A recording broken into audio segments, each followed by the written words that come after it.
board meeting session at 6 o'clock. Peter, will you please take roll call? Yes, Mr. President, Mr. Nielsen, Here. Mrs. Contreras, Here. Mr. Rader, Present. Mrs. Reyes, Mrs. Soshanek. Present. All right, would you like to take a minute and stand and repeat the Pledge of Allegiance? I pledge allegiance to the flag of the United States of America and to the republic for which it stands, one nation, under God, indivisible, with liberty and justice for all.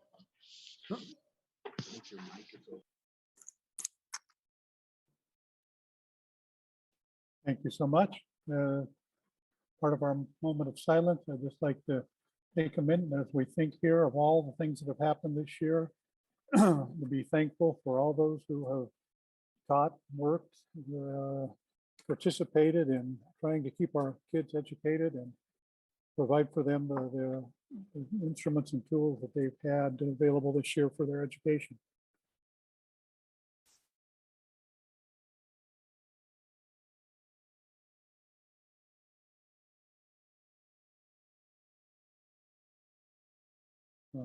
Thank you.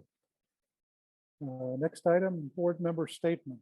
Any of the members of the board like to make a statement or review some of the things they've done this past couple of weeks?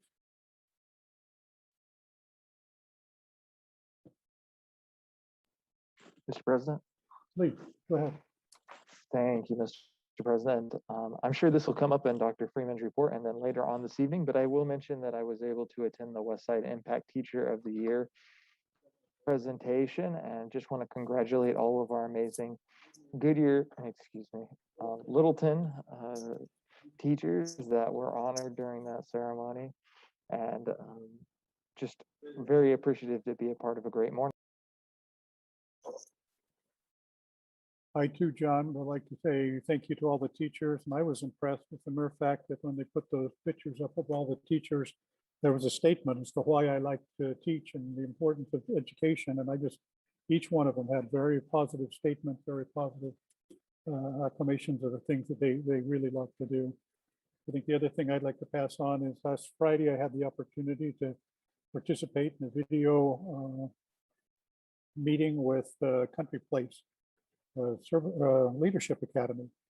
And the two young ladies that spearheaded that, emceed that, did an excellent job with showing all the different aspects, reviewing the 7 habits and some of those good kids and all the things that they've done there. So that was a fun and enjoyable for me as well.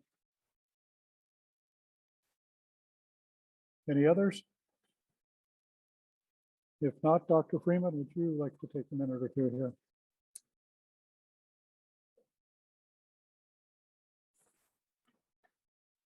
Thank you, Mr. President, members of the board.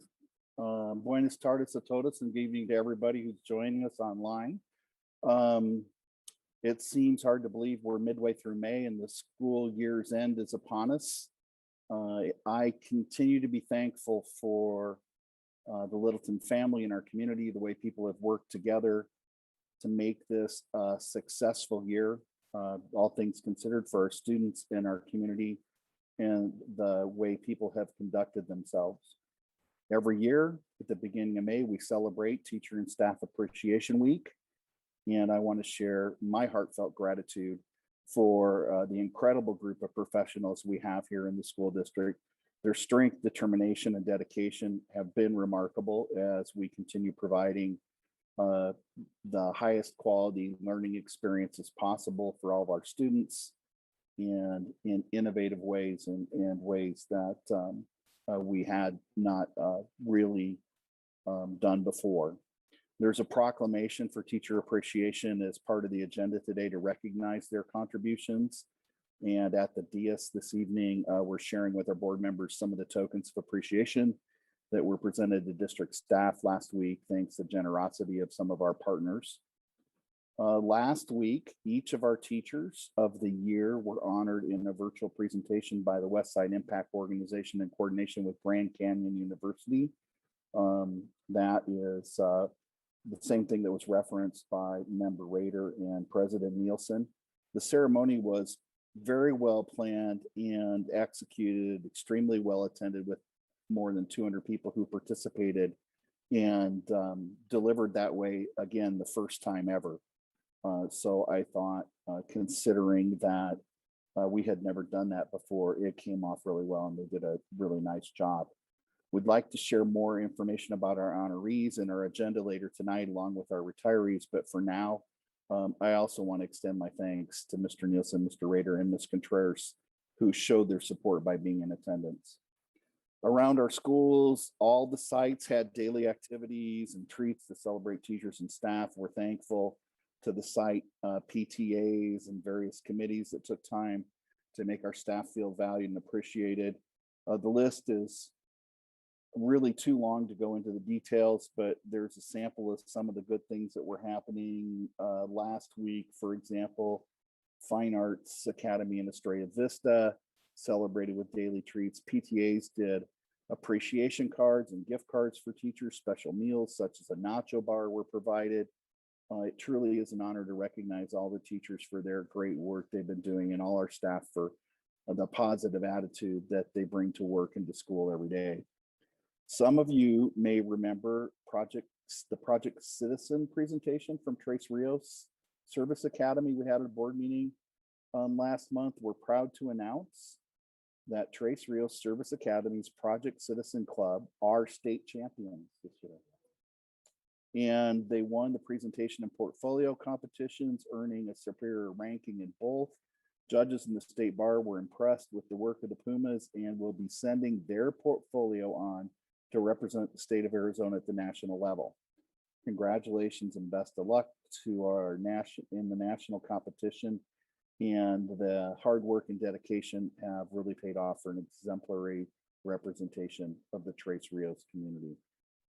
We're looking forward this month also to virtual ceremonies for the induction of National Junior Honor Society students, and we'd like to extend our congratulations to those students who've been selected for this honor, as it will elevate their school commitment to the 5 pillars that have been associated with membership in that organization: scholarship, service, leadership, character, and citizenship.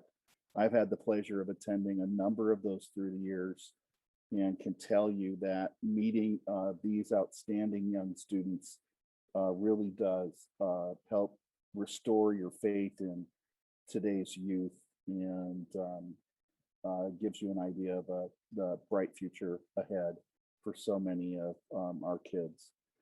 This is also the time of year when we begin to bid farewell to 8th grade students.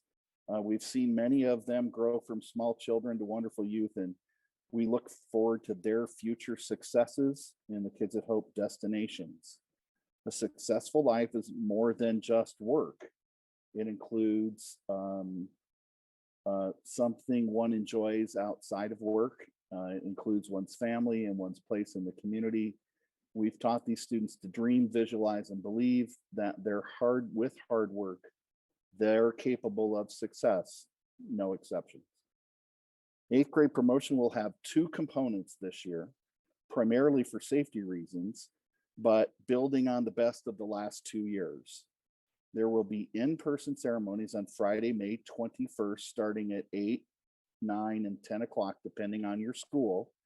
And attendance is very limited as we continue to follow guidelines from the CDC to protect everybody's health and well-being. We know it really doesn't compare to our pre-pandemic activities, but it's a big step forward from last year where we weren't in school at all. A second opportunity to celebrate students will follow those ceremonies on Monday, May 24th at our 8th grade drive-through promotion parades. They'll be held over for another year because people enjoyed them so much last May.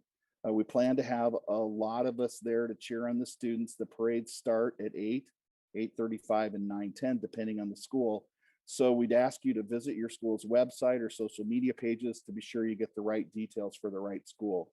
I can't say right now what next year will hold for our future 8th graders, but I can tell you the entire leadership team of the district appreciates the support, understanding, and cooperation we've gotten from our 8th graders and their families. You guys have been amazing. If you're a little worried that some of our students didn't get as much out of the school year as you'd hoped, our curriculum department's developed a fantastic summer learning program called Rolling into Learning. Everyone looks forward to an exciting summer, so why not make this summer learning fun as well?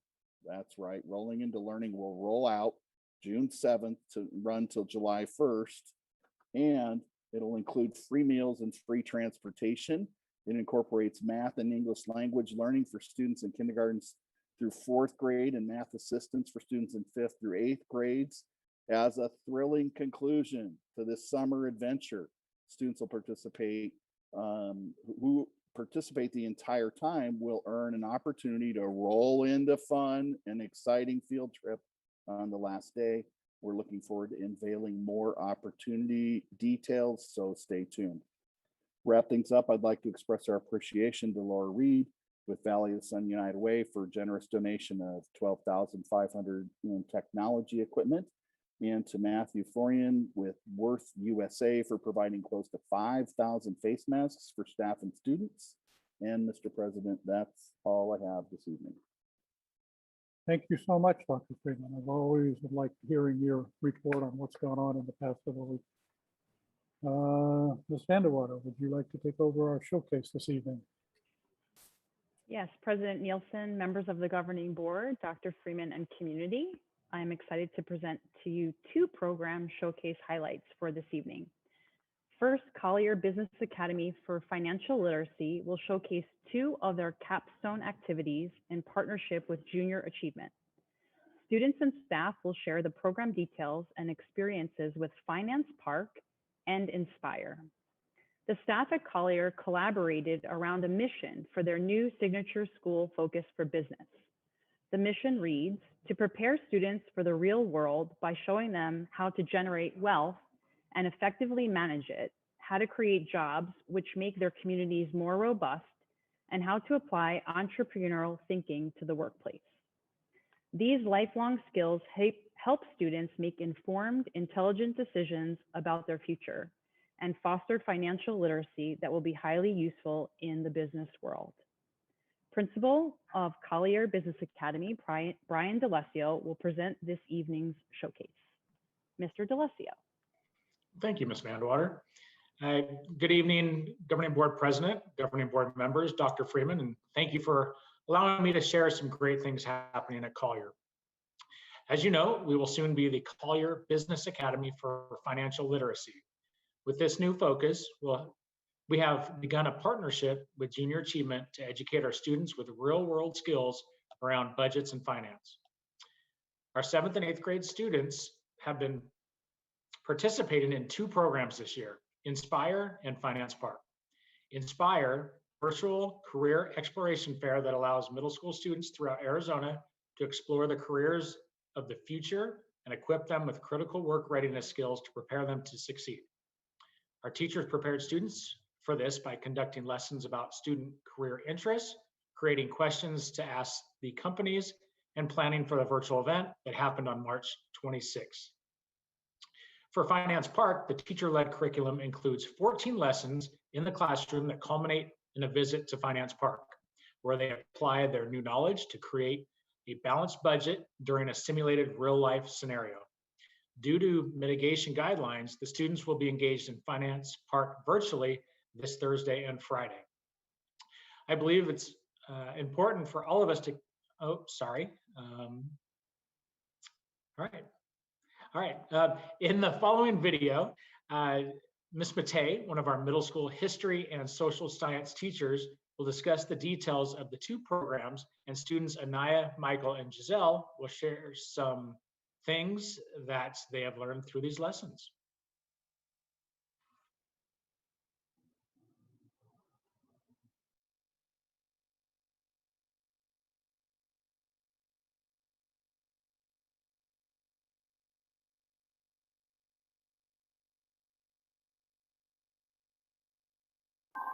This year, Collier 7th and 8th grade students had the opportunity to participate in Junior Achievement.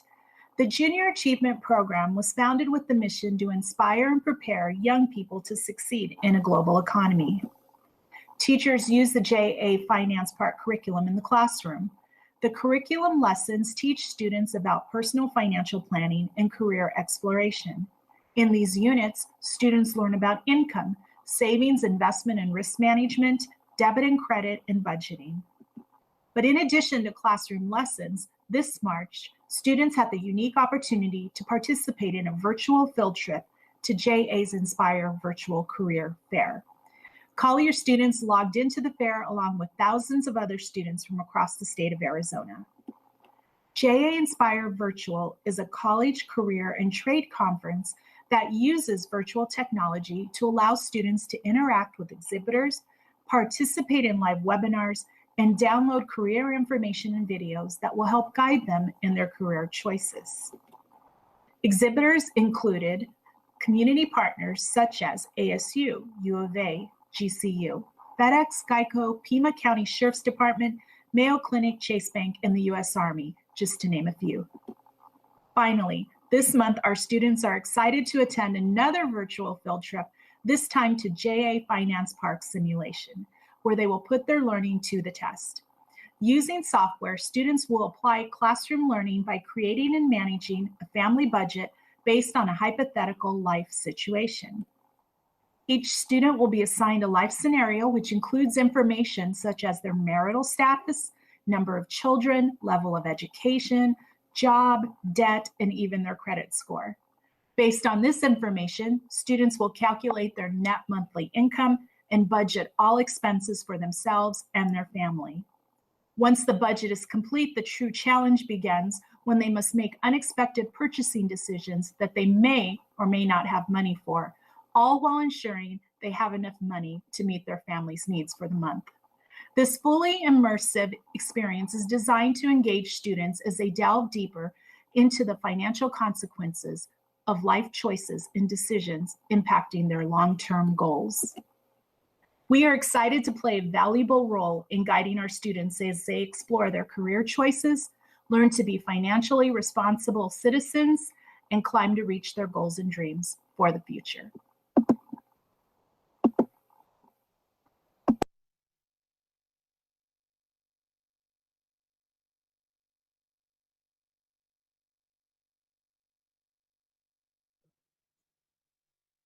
I think there was a little more of the video of some couple of students talking about the experience.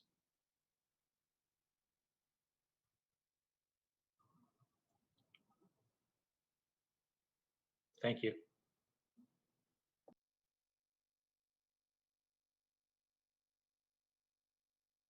All right, so what did you learn from this process? Some things I've learned in this process is about different career paths and choices I can make now that will help mold and help me get to that certain careers that I want in the future. Awesome. All right, so what did you learn about this, and what were some things maybe you were hoping to learn? What I learned from this is like the ways to get up to a job and like how credit cards and debit cards work, and some things I want to learn in like the future is like what I should do to get a job and like where I should go to start off. And yeah.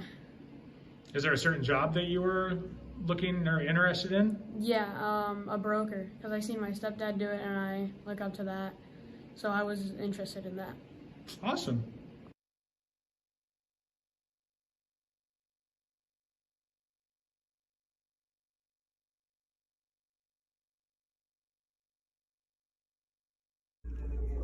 Okay, so today I learned how to budget my money and define the differences of wants and needs. And so what's the difference between a want and a need? The difference between a want and a need is, to begin off with, a need is like something we need, so like necessities, so like clothes and just like food, and then wants are just like things that you just like want, like maybe expensive shoes when you could just get lower ones.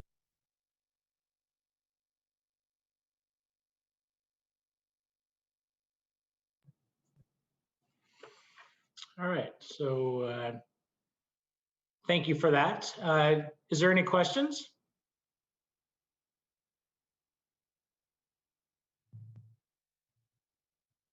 Any questions from members of the board? Not a question, but I've always, when I was a kid as a Boy Scout, went down to a brokerage house as a 12 or 13-year-old and decided I wanted to do that. Did do that. Yeah, but when I got older, I went into metallurgy, and now that I'm in metallurgy, I wish I would have stayed as a broker. So thank you. I appreciate that. All right, thank you.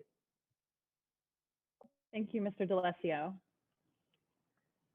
President Nielsen, members of the governing board, Dr. Freeman, and community, our district athletic director, Mia De La Rosa, will share details regarding the virtual athletic program created to support health and wellness during the 2020-2021 school year. Virtual athletics provided a platform for our students and staff to engage in activities that supported mental, physical, and emotional well-being. The coaching staff and participants across the district worked to maintain healthy activity and fitness levels while being attentive to nutrition, mobility, strength, and mindfulness practices. The showcase will highlight the creative efforts of students and staff within the athletic program throughout the school year. Welcome, Ms. De La Rosa. Thank you, Ms. Vandewater. Good evening, President Nielsen, members of the governing board, Dr. Freeman, and executive team. My name is Mia De La Rosa, and I'm the district athletic director. I'm proud to showcase the successes and perseverance of our district athletic program this school year. The Littleton Elementary School District Athletic Program aims to enrich the educational experience of our student athletes by offering unique opportunities to develop and grow physically, intellectually, emotionally, and socially, while enjoying the experiences of healthy athletic competition. The challenges of the last year highlighted more than ever the important role our district athletic program plays in the lives of our student, staff, and community as a whole. Our virtual athletic program was developed to overcome the obstacles of an unprecedented year by meeting the need for consistent daily activity and meaningful interactions to support our overall health and well-being. At this time, I am proud to present a video showcasing our wonderfully unique virtual athletic program.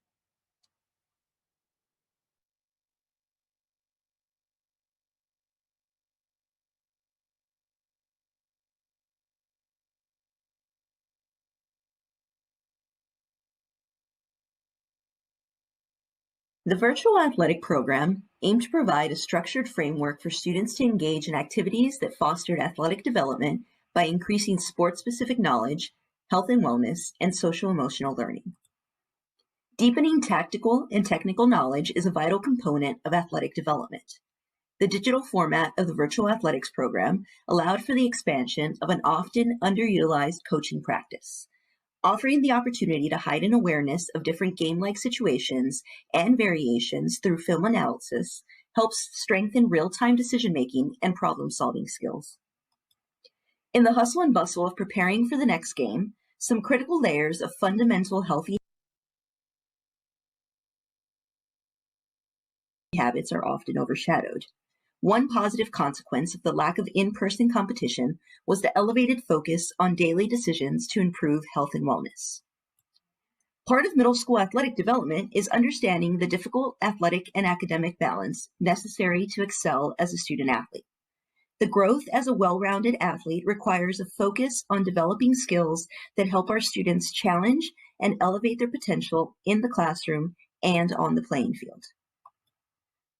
Our virtual athletics program offered 4 unique opportunities for engagement. The program evolved and adapted to meet the ever-changing needs of the community throughout the past year. We worked to refine and improve the program to maximize participation and expand our positive reach.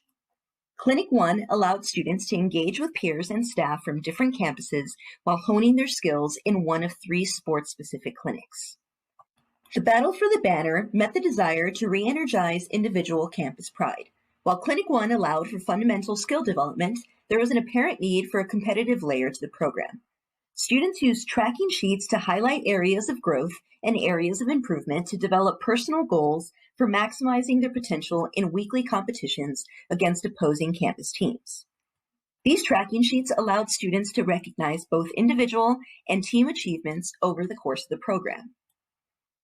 We took advantage of opportunities to celebrate success by promoting the achievements of campus teams to our community. Nayeli Del Angel was a member of Collier's championship winning team. She will share how the program allowed her to continue her academic development this school year. So pre-pandemic in 6th grade for me, we were hitting a high in Collier for sports. We were going to championships, we were making to like qualifiers. Then all of a sudden, the pandemic hit and sports just stopped. So it kind of was a low for us. Kind of stopped everyone from like putting more effort into like sports and stuff now because it stopped and most people were just sitting at home. But with the virtual sports, it helped everyone join back into sports, especially with like keeping yourself healthy and going with like the flow of trying to get back into sports. And something I got out of the program is I was able to like keep myself healthy, keep myself working out, keep myself moving. That way I wasn't sitting down every day the whole week. With school, kind of helped me like get my body back into shape and help just everyone kind of just keep themselves moving instead of sitting down for long hours. The new year brought a continued need to support the health and well-being of our district community. We responded to this need by expanding the reach of our athletic program to all staff and students K-8 as well as their network of friends and family. The goal was to increase awareness of physical activity levels. Combined, the teams from across the district logged over 3.9 million steps, or just shy of 2,000 miles. That is farther than the vertical distance across the United States. Ms. Elizabeth De Leon will share her experience with our Community Health and Wellness Program. Hi, everybody in attendance, governing board members. My name is Miss Libby. I work at Collier and my daughter also attends Collier. We had a great time with this virtual sports. We had a great time. My family challenged each other. She got her cousins to join, my brothers and sisters to join, my mom and dad to join. And it was great because it was a challenge. Which family is going to get the most steps? And some days it was us, some days it was my brother, some days it was my sister and their families, but we enjoyed it. It just challenged us to walk farther and go on walks with my parents, which we never do, or just hang out with everybody. And I think this virtual sports really helped us out because all we were doing was playing video games, and this forced us to get out, do some stuff, see some sunsets, take a hike up PIR mountain. We just loved it. It was a blast. So I'm glad we did virtual sports this year. We are currently in the most competitive stages of our fourth quarter fitness challenge. This challenge combined the most successful characteristics of our previous program offerings: competition, campus pride, and tracking of individual and team achievements. This program is available to all of our K-8 students and staff. Participants compete with whole campus teams in daily challenges geared towards improving and refining healthy habits. Mobility Monday focuses on improving flexibility, strength, awareness, and concentration through beneficial yoga routines. Fitness Tuesday aims to improve overall strength and conditioning through exercises focused on deepening the knowledge of different muscle group functions. Nutrition Thursday recognizes the importance of functional nutrition practices to sustain a healthy lifestyle. Participants learn to develop well-balanced meals that will allow them to tackle their days with a healthy mind and body. We wrap up the week with an opportunity to reflect on the challenges and successes of our week. Participants are guided through different mindfulness practices aimed to support healthy responses to daily stressors. Ms. Ashley Perman has been a valued member of the coaching staff prior to and during virtual athletics. She will share about her experience with our district athletic program. Hi, my name is Ms. Perman, and I am a third-year CASA teacher here at Littleton STEM Academy, and I'm here to talk to you about the athletics department here at Littleton Elementary School District. I have been a part of the program for the past 3 years. I've had the opportunity to coach girls and boys soccer for the past 3 years, along with flag football last year. Really enjoyed coaching flag football last year in a different sport that I have not coached before, but the program allows for us us as coaches to learn and grow along with the students. This year, I have had a great opportunity to do health and fitness online. We kind of shifted gears since we're not in person, but I've had a great experience with the program thus far. I am very passionate about health and fitness, so I'm very glad I'm being given the opportunity to express all of that, my passion, to students here at Littleton, and hope that they build healthy and happy habits while they are young. I wish everyone the best of luck, and I hope the athletics program continues to learn and grow with the students, and I hope that we continue to do more health and fitness-based athletics in the future. Thank you. Through the challenges of developing a program that shatters the constructs of a traditional athletic program, virtual athletics proved to have many positive outcomes. Our program served 260 participants. We experienced a consistent increase in participation over the course of the year, more than tripling our engagement in the program from second quarter to fourth quarter. Through the most challenging of times, virtual athletics allowed opportunities for our community to come together to celebrate health and wellness by developing healthy and sustainable habits. The development of our athletic coaching staff was another positive outcome of the program.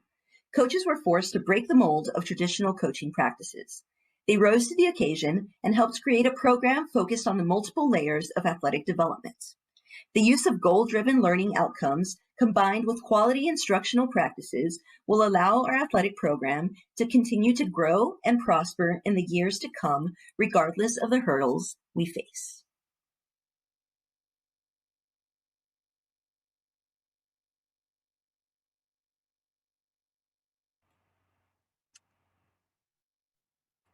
I believe we had one slide.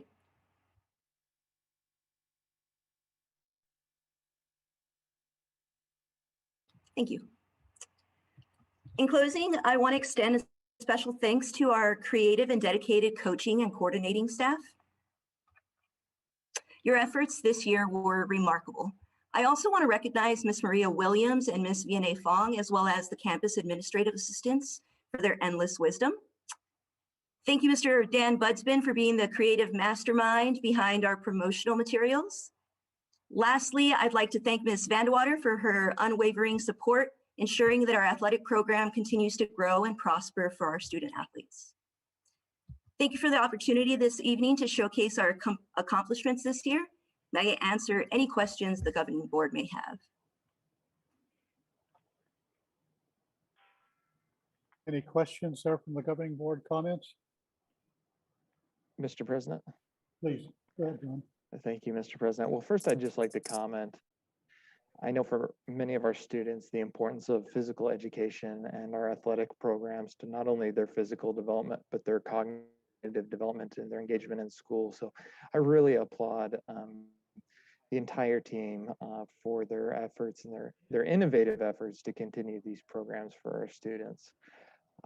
My one question is there any plans to continue the community health and wellness program virtually even into future school years where we might be in person? Thank you, Mr. Rader. Absolutely. One of the positive consequences of this is now we've developed a virtual program or a digital program that we can carry into the new year. We want to continue to reach as many students as we can, both within our 6-8 program, but also in the younger years, knowing that those students will eventually join our athletic program. The more that we can foster community health and wellness, that builds a network of support on our campuses and within the community. So absolutely, the goal is to continue these programs into the new year and hopefully looking forward to the return of our in-person athletics as well. Thank you. Any other comments, questions? I just have a question, and that would be, why don't you next year include the governing board in your steps? We'd love to walk to keep up with those kids, and I'm sure we could add just a few more on there. I'm trying to keep track of my steps, and I just don't get there far, but if I had some type of a commitment and a goal, so would you please include us if we have to do it virtually, whatever it might be, we would love to be involved with that. Sounds Sure like a thing. new board goal. Walking with the board. There you go. That sounds great. I was told the competition would be too stiff. Thank you very much. Have a good night. Thank Ms. you. Delarosa. Anything else there to finish that up, Ms. Vanderwater? No, thank you so much. All right. Well,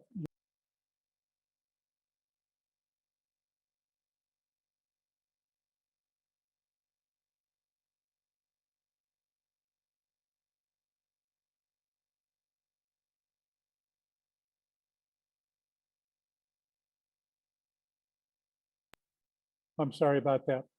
So what I'd like to do is I missed the part right here about the teacher appreciation and the resolution that was there. We have a marvelous person, Sue Chizzy, can move all over this board with electronically here and there. So Sue, thank you for going back there. I'd like to go ahead and read this as the next part of it for the part that I missed right there. Littleton Elementary School District Governing Board Resolution for Teacher Appreciation Week. Whereas the Littleton Elementary School District Governing Board recognizes the role and contributions of teachers in building and enhancing the civic, cultural, and economic well-being of the community. And whereas teachers mold children through guidance and direction, whereas teachers encounter students of widely differing backgrounds and who face a myriad of daily challenges, whereas teachers spend countless hours and resources preparing lessons, evaluating progress, counseling and coaching students, educating and performing service to our community, whereas teachers work tirelessly to open children's mind to ideas, knowledge, and dreams, and whereas teachers fill roles as listeners, explorers, role models, mentors, and treasure hunters, whereas teachers have earned and deserved high public esteem, reflecting the value our community places on public education, and where it is paramount, teachers be recognized for their dedication and commitment to educating our students. Whereas the future of the United States depends on providing quality education to all students, regardless of background or circumstances. Now, therefore, be it resolved that Littleton Elementary School District Governing Board celebrates the first week in May as National Teacher Appreciation Week. And it further be resolved that the Littleton Elementary School District Governing Board strongly encourages all members of our community to join with it in personally expressing appreciation to our teachers for their dedication and devotion to their work. Resolved this 11th day of May, 2021. Thank you so much again for all that you do.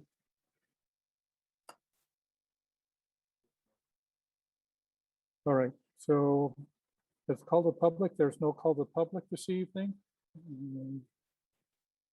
Flip over that one, consent agenda.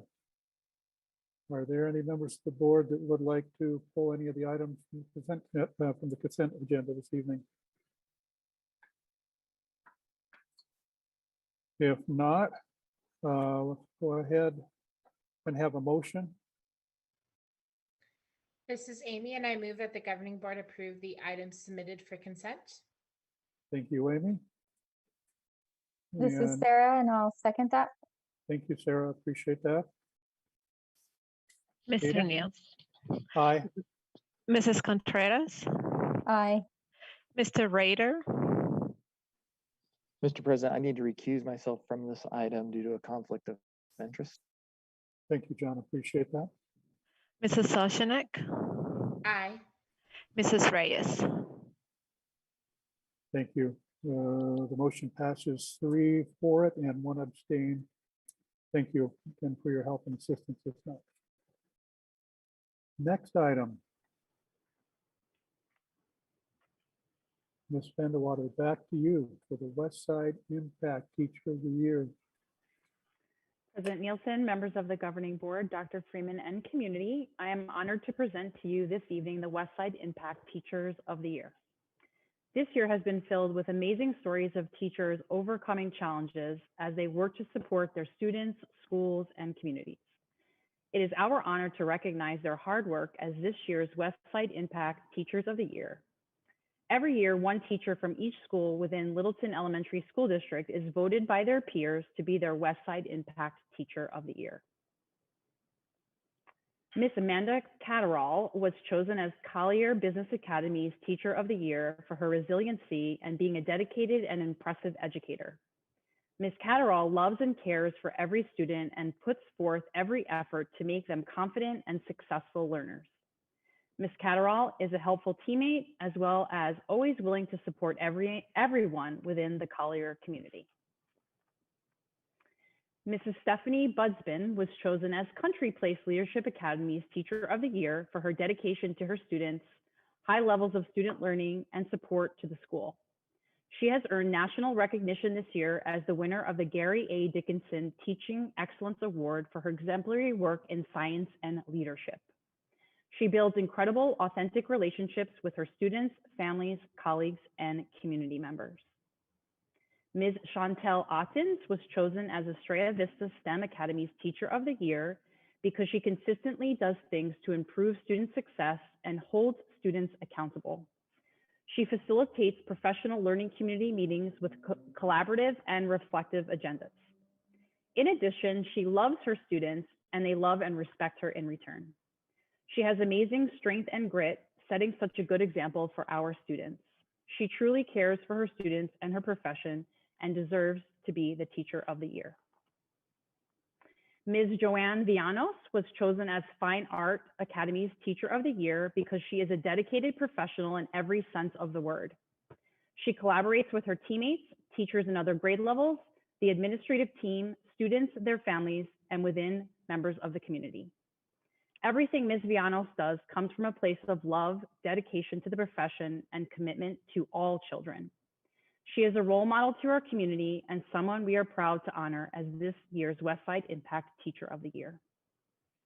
Ms. Cassandra Lockhart was chosen as the Littleton STEM Academy Teacher of the Year because of her dedication, flexibility, and commitment to the campus and community. She has not only moved grade levels to join the middle school learning a new content, but has supported both science and ELA in our campus when needed without any hesitation. She additionally supports and represents the work in her school with FAP, LEA, as well as working towards her national board certification. Ms. Bianca Carrera was chosen as Quinton STEM Academy's Teacher of the Year for her dedication and perseverance. She supports students by getting materials to them for all their classes, being flexible with her schedule, communicates with all stakeholders on a consistent basis, and is always willing to share strategies with peers. Ms. Carrera leads by example and is willing to go above and beyond wherever she is needed. She took over as team lead for her resource professional learning community mid-year and has been doing an excellent job. Ms. Autumn St. George was chosen as Trace Real's Service Learning Academy Teacher of the Year because of her enthusiasm and positive outlook on teaching. Virtual learning has proven to be extremely challenging, but she has found ways to make physical education the best part of each student's day. She gets students moving, provides a brain break, and puts a smile on everyone's face. Ms. St. George has already endeared herself to our community and left no doubt in their minds that she is a true treasure hunter. Congratulations to all of our Westside Impact Teachers of the Year. And now Ms. Sue Chizzy will present to you our District Littleton retirees.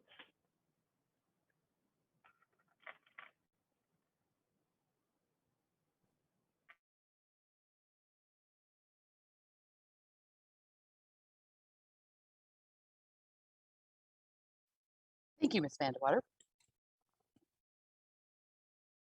Mr. President, Governing Board, I have the pleasure tonight of congratulating 6 individuals who have reached an exciting milestone.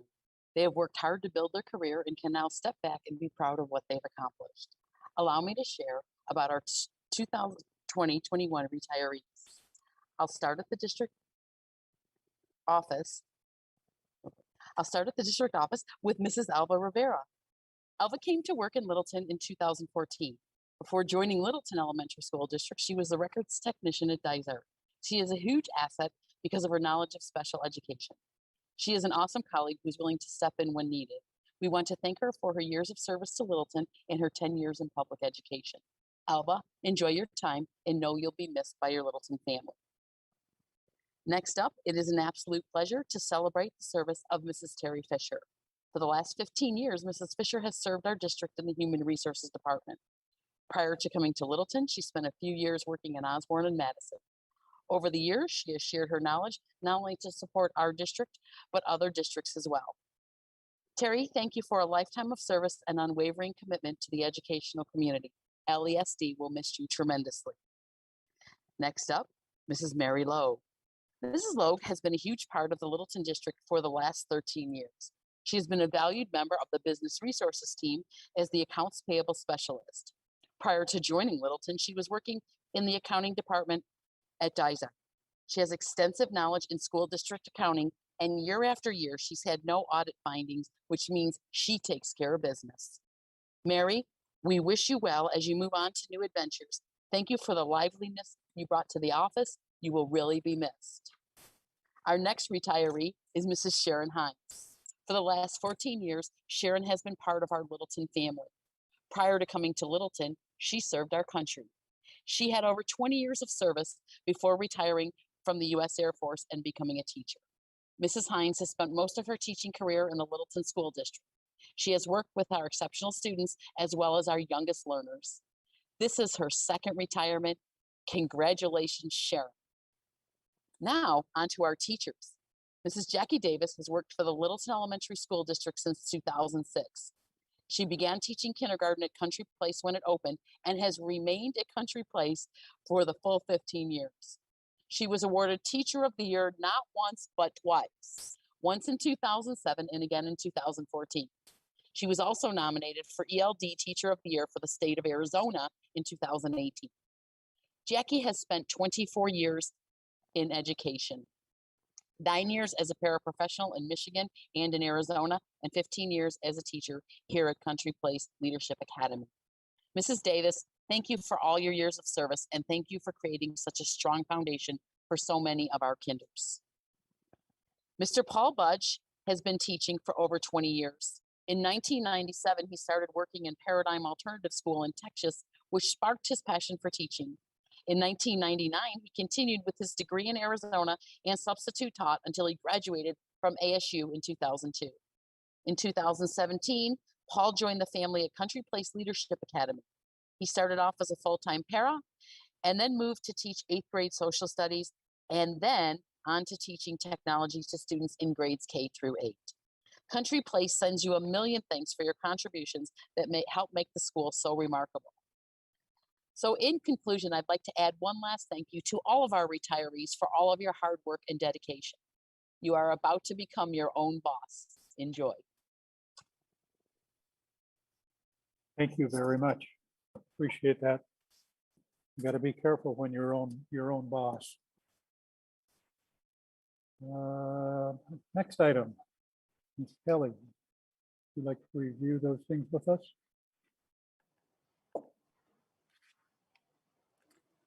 Thank you, Mr. President, members of the governing board. This evening, I have two recommendations for the administrative team. I'd like to start with the first one, which is the Director of Federal Programs. The administration is recommending Mr. Brian DeLesio as the Director of Federal Programs for fiscal year 21-22. Mr. DeLesio was selected by a group of employees that represented who this position works most closely with. Mr. DeLesio is currently serving as principal at Collier Elementary. He is completing his 5th year in the district. Mr. DeLesio has a unique combination of experiences and skills. He has a Bachelor of Science in Economics from Lewis and Clark College, and he subsequently decided to go into education and has earned 2 master's degrees, one in teaching and one in educational administration. He has been in school administration for the last 15 years and served as a teacher for 4 years prior. We look forward to Mr. DeLesio's transition to the district office pending his approval this evening. With that, may we have a motion for Brian DeLesio? This is John. I'll move the governing board approve Mr. Brian DeLesio for Director of Federal Programs for the 2021-2022 school. Thank you. This is Amy, and I'll second. Thank you, Amy. Mr. Nielsen, Aye. Mrs. Contreras, Aye. Mr. Rader, Aye. Mrs. Soshanek. Aye. Thank you very much. Kelly, we'll do the second part there. Mr. Nielsen, just Mr. DeLassio is on, so we usually have people come forward. So he is on Zoom this evening to get a welcome from us, even though we don't have the round of applause, but he has a few words to share with us. That would be wonderful. Let's go ahead and hear him. Thank you. Mr. DeLassio. All right. Yes, thank you, governing board members and Dr. Freeman for this opportunity. I believe it's important that all of us continue to grow and accept new challenges, which this will definitely be. My 5 years as principal at Collier have been amazing and definitely be hard to leave, but I'm excited that I get to continue to support all students and staff of the Littleton community. Thank you. We appreciate and we'll look forward to doing you as good a job as you've done there in the district. Mr. Nielsen, our second recommendation this evening is for Mr. Martin Diaz as the Director of Human Resources. Mr. Diaz is being recommended by a committee of employees who represent the groups that this position most closely works with. Mr. Diaz graduated from ASU with a bachelor's in education, where he went on to teach for 4 years in the Phoenix Union High School District. He went on to complete 2 master's degrees, one in curriculum and instruction from ASU and one in educational leadership from NAU. He has spent the last 5 years serving as an administrator at Phoenix Union High School District. Mr. Diaz comes highly recommended from his colleagues and supervisors. The interview committee was impressed not only by his knowledge, but his clear understanding of the community we serve, and we're proud to bring this recommendation to the board for consideration this evening. Thank you so much. May we have, now I understand Dr. Freeman that he's not here tonight. He's had a return for a grandmother's funeral. So we'll go ahead and make this motion of. Sorry, Mr. President, we can introduce him to the board at the next meeting, probably. Okay, so let's go ahead and have a motion for Mr. Diaz, and then we'll introduce him when he gets back here. This is Amy, and I move that the governing board approve Mr. Martin Diaz as Director of Human Resources for the 2021-22 school year. Thank you. This is Sarah, and I'll second that. Thank you, Sarah. Mr. Nielsen, Aye. Mr. Rader, Aye. Mrs. Contreras, Aye. Mrs. Soshanek. Aye. Thank you. Mr. French, item number 12, resolution for sale of bonds and bond election. Thank you, Mr. President. Members of the governing board, Dr. Freeman, Littleton community. This evening, we have 2 resolutions for you. First, we are asking the board to consider a resolution to sell the remaining $14 million of authorization from the 2017 bond election. This resolution and related information will be presented by Mr. Mark Reeder from Director at Steeple. Thank you, Mr. French. Good evening, Mr. President, members of the board. We, as you know, we had a recent study session relative to the district moving forward with the final sale of their authorization from 2017 as mentioned. And the resolution in front of you will delegate the authority to issue the bonds to Mr. French and Dr. Freeman to work closely with us as your bond firm and the financing team to go ahead and move forward with the bond sale. I think we shared with you the tax rate implications and our strong desire to stay within what we've always told voters, which, as you know, we are programmed to maintain. And we're looking forward to working with staff to affirm our credit rating coming up and be in the market to sell bonds really in the next probably 3 weeks or so. So with that, I'm glad to hope that was helpful. I'm glad to entertain any questions that the board might have regarding the sale of our 14 million. Any questions from the members of the board? John, please go ahead. Thank you, Mr. President. Mr. Reader, are we looking at a private placement on these bonds, or will they go to the open market? Yes, thank you, Mr. Rader.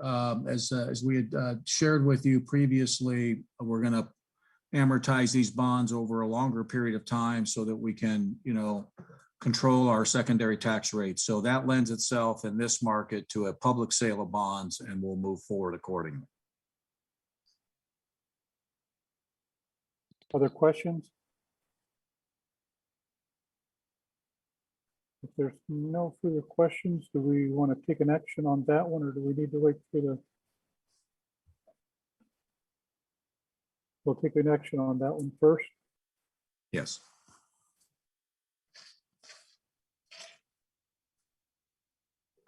Anything special on that one, Sue, that we need to read? Or? The motion should be in there.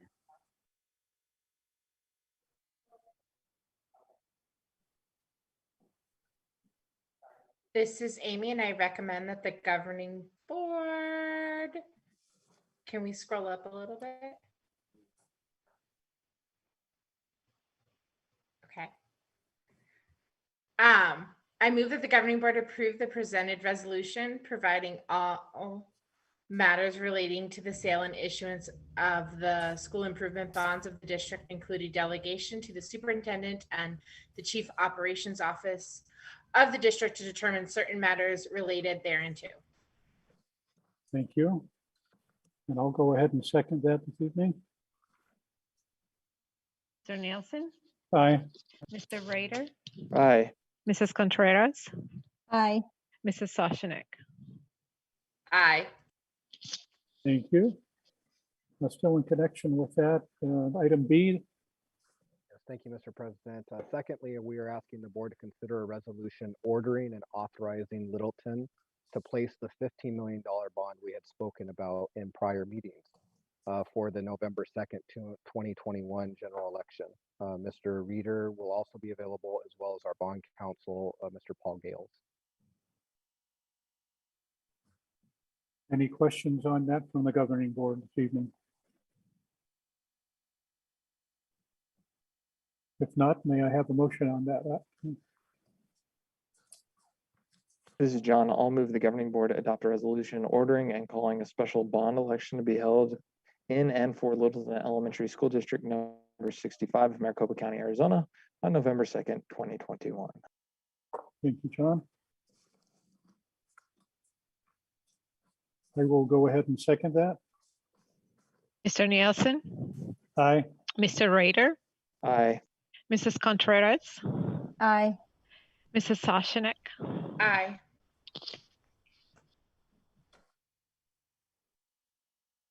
Okay, Mr. French, you've got one more, the next one here. Oh, you're just getting started with me, Mr. President. Oh, cool. Mr. President Nielsen, members of the governing board, Dr. Freeman and Littleton community. This agenda item is concerning the new school at Alamar. We have invited our architects from ADM Group, Mr. Ben Barcombe, Ms. Jennifer Westcolnese. Jennifer, I'm sorry if I mispronounced your name, and Mr. Glenn Patterson.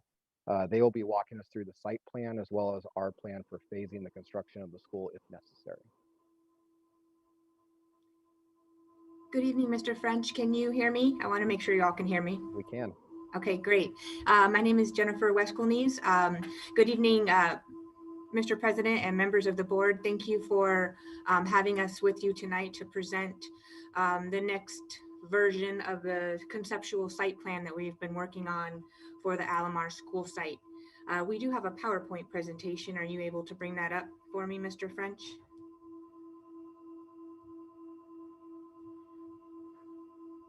Thank you. So again, we are here tonight to show you the latest version of the conceptual site plan for the Alamar Elementary School site. Next slide, please.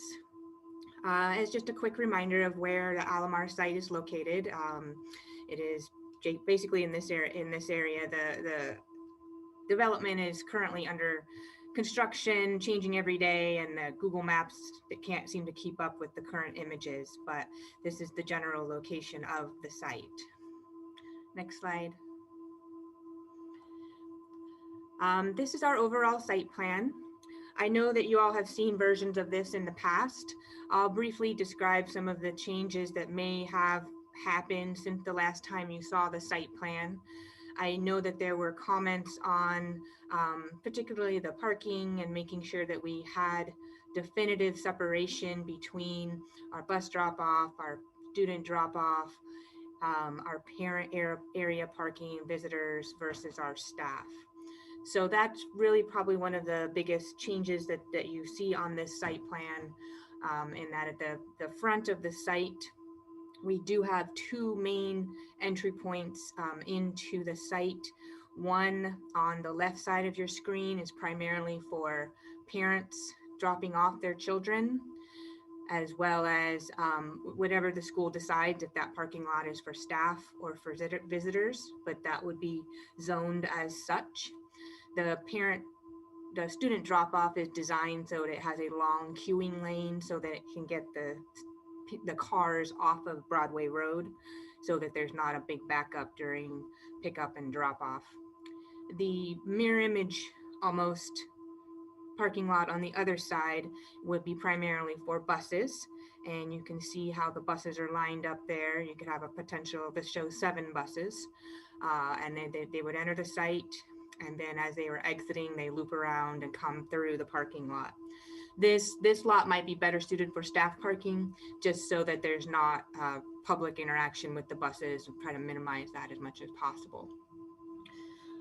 Overall, other amenities on the site, you see we have 4 main buildings. We have a large field, we have a soccer field, we have baseball field, softball field, and track. One of the other requests from the Alamar division, the Alamar development that we have accommodated in these site plans is use of the fields by the public community. So on the far right hand of this side of the site plan, you can see that we have a new small parking lot adjacent to the existing parking lot that's there at their small pool community center that will allow weekend evening parking and then immediate access to the baseball field and soccer field. You can also see that we have a fence line that surrounds that particular side of the school so that those after hours, evening, weekend activities can occur on the campus without allowing public free access into the inner school campus area. Behind the main part of the buildings, you'll see we have the softball field and the track. This site plan does accommodate a lot of the standard building blocks that are seen throughout the existing campuses that the district currently has. You can see that we have a kindergarten suite and primary classrooms are located clustered together to keep all of the lower levels near each other. Then we have a zone for lower and intermediate classrooms in that same building. This is the big building, kind of right, it says classroom building phase 1. And then maybe a little bit of the upper intermediate classrooms would be in that building as well. I should also mention the colorization of this site plan depicts how this plan could be phased. You guys just talked about and approved the bond sale. So we're hoping that the bond sale passes and then we'll be able to do this entire project. But if the project does need to be phased, and the building shown in blue would be potentially phase 2. And that building is going to house most of your upper intermediate classrooms and your middle school classrooms. So just like we did with the most recent build at Fine Arts, we came in with the main administration, media center, multi-purpose buildings and lower grades first, and then allowed the community to grow into the school. And we came back with the phase 2 at a second time. So you'll see that there's basically 4 main buildings. I just reviewed the classrooms. The other 2 components, the other 2 buildings, the building right there in the center off of our plaza entry is our administration suite, which includes the nurses office and also the media center and library is right there behind it. And that is purposely put in a central location in the campus so that all students can have access. It's kind of a hub of activity there. And then on the far right, the building there is our multi-purpose building, cathinasium, stage. This building may not look exactly like this when we're all done designing, but we've shown kind of the biggest potential footprint that this building could have for this conceptual layout. Connected to that building is the main service yard, so that the easy access right there to the kitchen. This is where trucks, deliveries would come right in through that parking lot that's also servicing the bus drop off, would come in. If it's trash, they go in, they get the trash, they come right back out.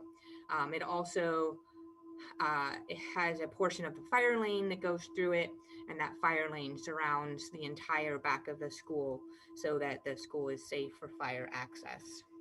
Other standard amenities that I'll point out that are on this site plan, we have a single point of entry during the school day, and that is basically right there near the plaza entry note. There's gates on either side of that media center administration building that will be open but prior to school so that students can flow in. As soon as school starts, those gates will be closed, locked, as will any other perimeter gate that are open, allowing accessibility for walkers, etc. Then any visitors visiting the campus after a school day has started will need to go into the administration office, check in, and then be released out onto the campus. We have separated playgrounds for kindergarten and the upper levels.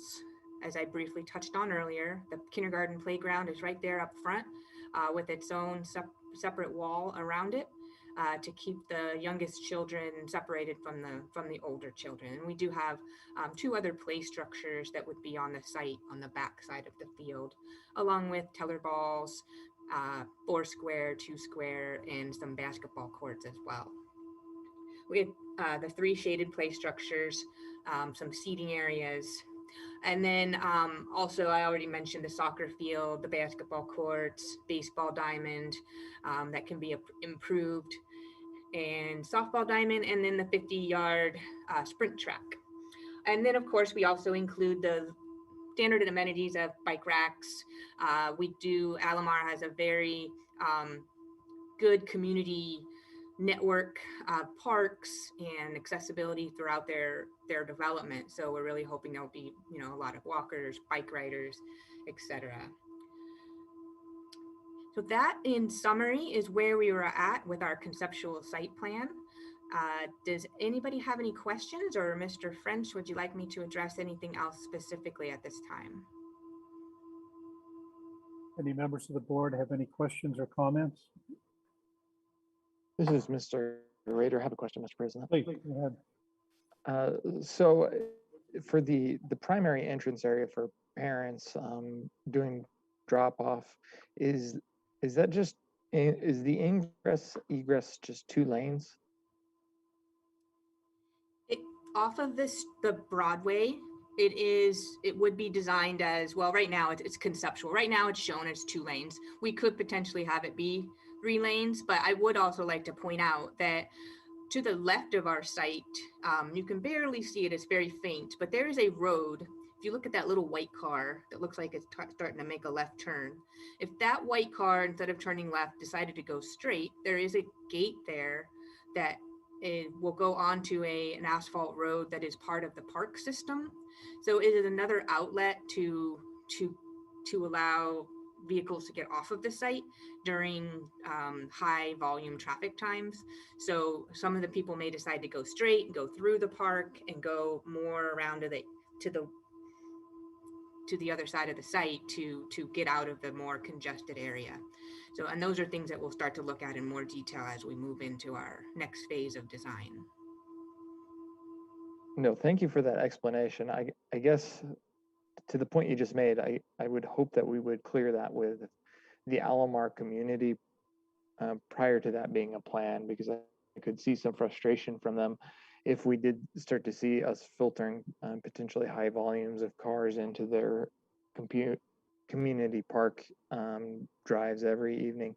And just a comment based on my own experience, and again, it looks like there's tons of queuing space there, but 2-lane ingress egress into the site I could see is very problematic, as you'll have parents wanting to make left-hand turns out of the site as well, which they probably will not be able to without blocking all of the traffic, and you'll have folks trying to make left-hand turns into the site at the same time, which will also be blocking traffic. So I guess my initial concern would just be the egress, ingress, and queuing of the kind of the single parking lot system that we're proposing here.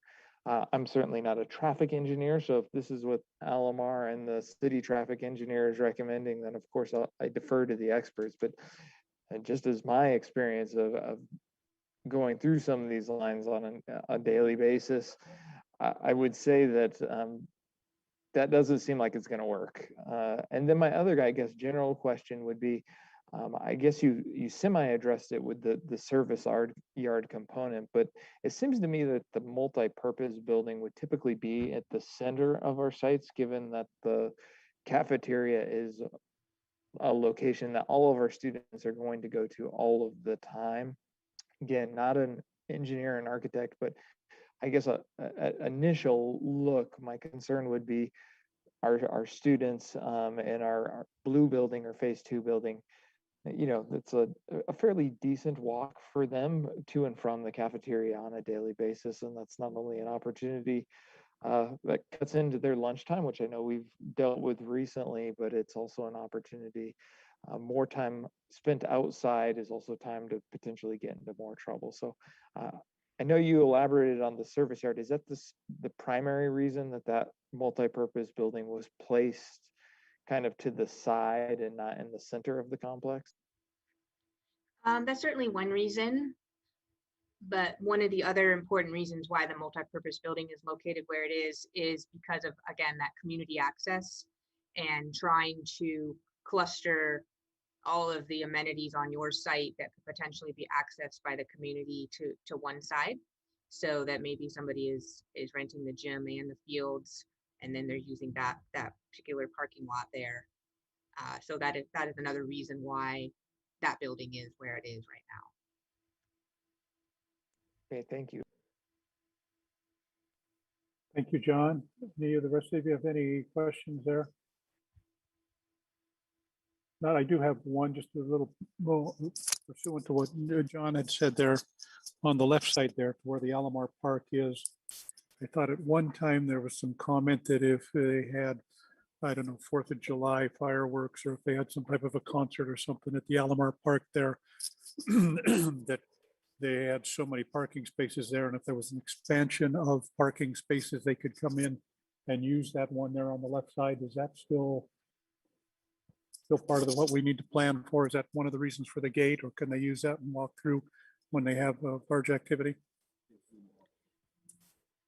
We have been in continual conversations with the Alamar Development Group, and all of those things have come up. And I do believe that there's a very big sense of community and shared amenities. So that is probably part of one of our continued conversations with them. And I'm sure the district might want to have some rules written out, like, let us know when you want to use our parking lot. We'll let you know we're going to be exiting our traffic through there.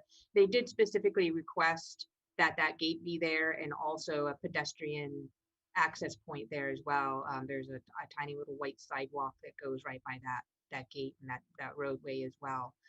That was specifically requested by the Alamar team to be a part of this, so that they can really help get the walkers and the kids onto the campus safely if they're coming through the parks. So that will be part of our continued conversations. Yes. Okay, thank you. And I guess the other side there with the baseball court and the soccer court, the swimming pool and the other community park is there.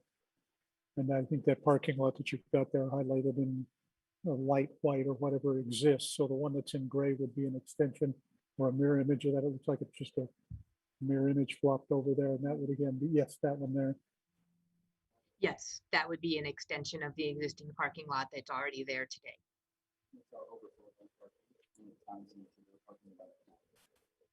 So that's for us as well as them. Okay. Thank you. And again, this is conceptual. I appreciate the work that's been done here, and we will have some more opportunities to refine it a little bit more and address traffic and other such things. So if there's no other questions, thank you so much for the insight and the work that you've done on that. All right, you're welcome. Okay, Mr. French, item number 14. President Nielsen, members of the governing board, Dr. Freeman and Littleton community. Now that we've heard information about the site plan and phasing at Alamar, we are asking your approval to publish the request for qualifications to general contractors for the construction. Your approval this evening would allow the district to publish in the solicitation and would begin a series of new agenda items for the board to approve in the coming months. Items that you brought up tonight would allow us to be addressed with the general contractor with this RFQ process. And I did want to put a note in there that this is the same type of procurement we've used in our past schools. Okay, so from that, we need a motion on that to prepare and send out that RFQ. This is John. I'll move the governing board approve the release of the RFQ and CM at R for the new school at Alamar. Thank you, John. This is Sarah. I'll second that. Thank you, Sarah. Mr. Nielsen, Aye. Mr. Rader, Aye. Mrs. Contreras, Aye. Mrs. Sashanek. Aye. All right. Thank you very much. That took care of that one. Now, on the next one, we have to recess from our governing board meeting for a public hearing. And I'd like to recess that meeting and turn that over to you again, Mr. French, to address the public. I'm sure that you guys do that. This is Amy, and I move that we recess. I'm sorry, say again. I'm sorry, I thought you were looking for a motion. Do we need a motion? Thank you for seconding that. We'll do it anyway. All right. President Nielsen, members of the governing board, Dr. Freeman, Littleton community. Can you put up the PowerPoint? This evening, we will be discussing the fiscal year 2020-2021 budget revision number 2. Go ahead and go to the next slide, Sue. ARS 15905 provides guidance to school districts on revising expenditure budgets. In general, all districts that revise their FY21 adopted budget include revisions to the general budget limit, the M&O fund budget, and classroom site fund budget as allowed by statute, and must have revisions completed and approved at the governing board meeting before May 15th.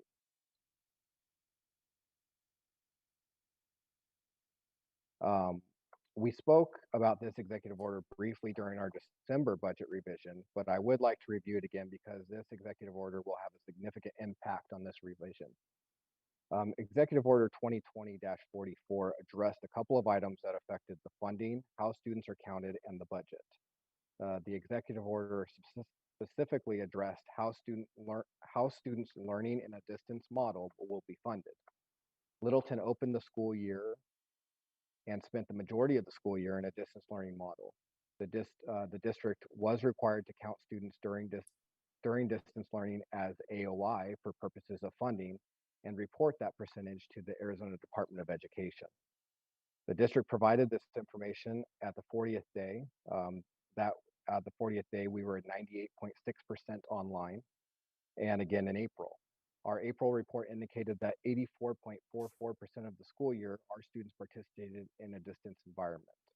This means 84.44% of our students will be funded as an AOI student for that same time period. The state funds AOI students at 95% of an in-person student. On a side note, the Arizona Association of School Business Officials, or ASBA, has indicated that 28.8% of districts reported that their students spent 100% of their time in distance learning this year. At 30.1% of all charters reported their students spent 100% of their time in distance learning this year. 24.7% of districts and 23.5% of charters reported their students spent 75% or more time of their time in the classroom. You can go ahead and go to the next slide. The first adjustment we're reviewing are the revenue control limit adjustments. One of the factors of the calculation is weighted ADM. Weighted ADM is after both A and B weights are applied. As a refresher, A weights are grade related and B weights are add-ons that include K3 reading, ELL, and disability. Our current unweighted ADM for the FY21 budget revision 2 is 5,279.033 with a total weighted ADM at 7,017.241. This is a decrease from the first budget revision in December by 20.385 ADM. And with the base level funding applied, results in a decrease of $88,869.43. The distance learning adjustment we just discussed results in a decrease of $1,306,854.10. This brings the total revenue control limit adjustment to $1,395,723.53. I think it's important to note that the state legislature is aware of the impact of the executive order on school districts and is looking into options on how to help. It's estimated that a loss to ADM removed roughly $289 million or 4.6% of the state's allocation to schools. These funds are currently sitting in the state's general fund or are being discussed at state legislature. Go ahead and go. Additional M&O adjustments we typically review include an adjustment to the FY21 M&O override. For this budget revision, there is no change to the override calculation. Next is the adjustment to the FY21 Prop 123 money. ADE has recalculated the allocation and has indicated an adjustment downwards of $7,532 needs to be made by the district. I'll go ahead to the next slide. What we're seeing here is the adjustments discussed on the prior two slides and the resulting revised M&O budget of $37,443,773.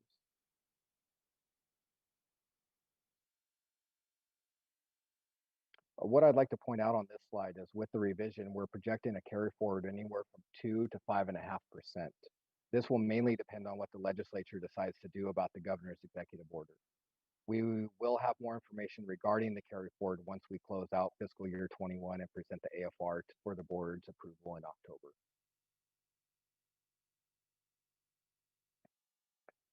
As always, the revised budget has been aligned with expenses and distributed budgets in every category as well as appropriate function. Next, I would like to briefly touch on capital funding. There was only one small adjustment to our district additional assistance or DAA for this revision. ADE has recalculated the DAA reduction amount, provided the district an additional $1,616, allowing the district to revise our DAA budget up to $5,359,461. With that, I'd be happy to take any questions that the board has.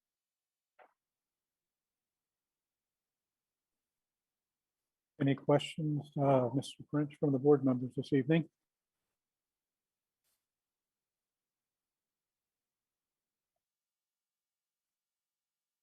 Nope. And again, this is for the general public as well as a presentation, right?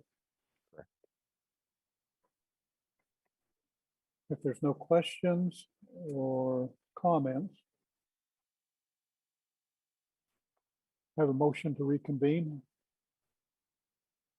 We have a motion to reconvene our meeting to come back to the regular board meeting.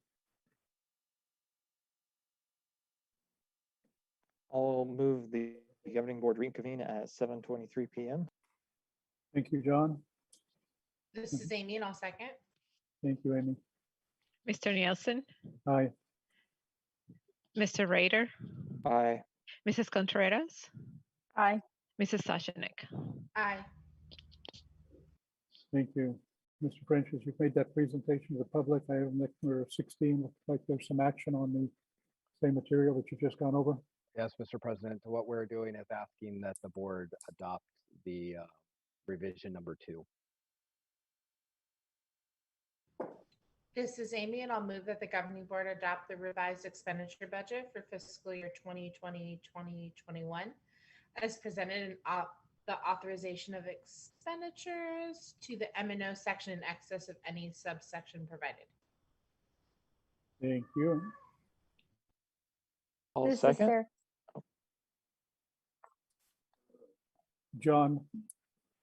John will do the second there. Thank you.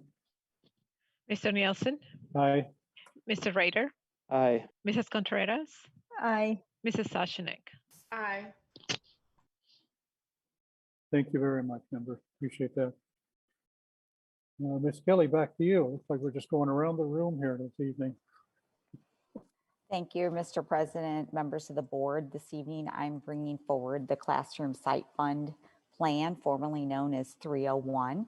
I would first like to thank the LEAP committee members who always work on this. So annually, I take a moment to recognize them.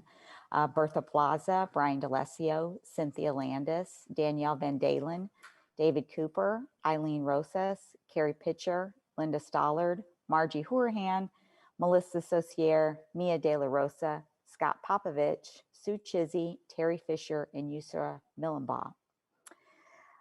The Classroom Site Fund, formerly known as 301, has some changes to the administration or management of the plan since it's no longer a voter-approved initiative. The changes allow us to simplify the plan because there are no longer 3 what we call buckets of money with specific requirements.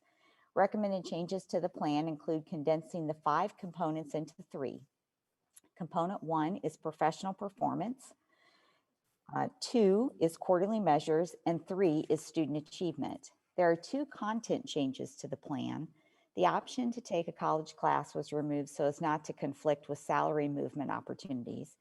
The language is specific to completing classes to obtain a structured English immersion endorsement.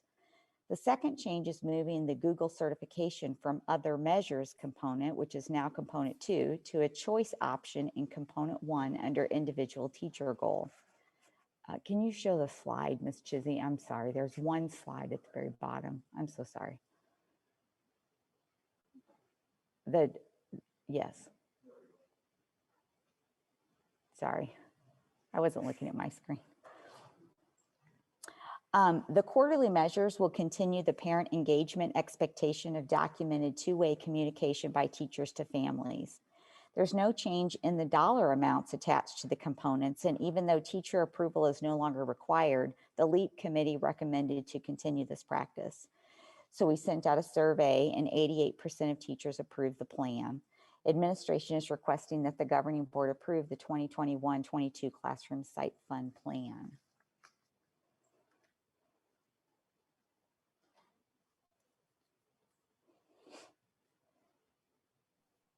Any questions, comments? If not, if you'd like to pull up that motion there so we can see that.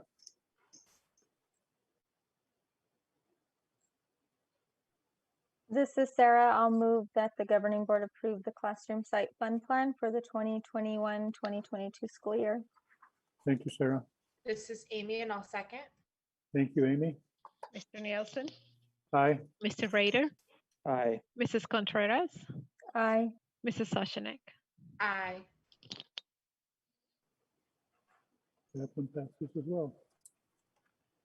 Ms. Vanderwater, would you like to review the parent-student handbook? Good evening, President Nielsen, members of the governing board, Dr. Freeman, and community.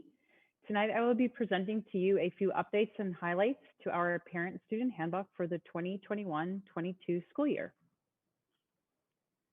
I want to thank Dan Budsman for creating the beautiful cover for our handbook and my assistant V&A Fong for all of her hard work in formatting and translating the handbook, as well as the many stakeholder groups that provided rich input and engaged in the overall review process. I will begin the presentation tonight with the process that was used to update our handbook.